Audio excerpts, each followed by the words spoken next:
सङ्खसभा जिल्लाको खाँदबारी नगरपालिका माथि पर्छ। यो जङ्गली एरियाहरू छ।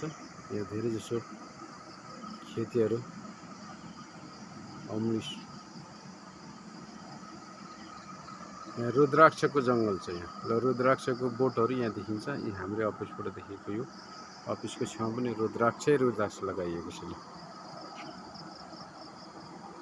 रुद्राक्षको जङ्गल भएको एरियाहरू रुद्राक्षको बोटहरू छ। यहाँ यता परसम्म देखिन्छ रुद्राक्ष चाहिँ लगाएको। ल हेर्नुहोस्, यो रुद्राक्ष चाहिँ गेटबाट देखिन्छ यसरी। र यो टुम्लिङ टारको भ्यू हो।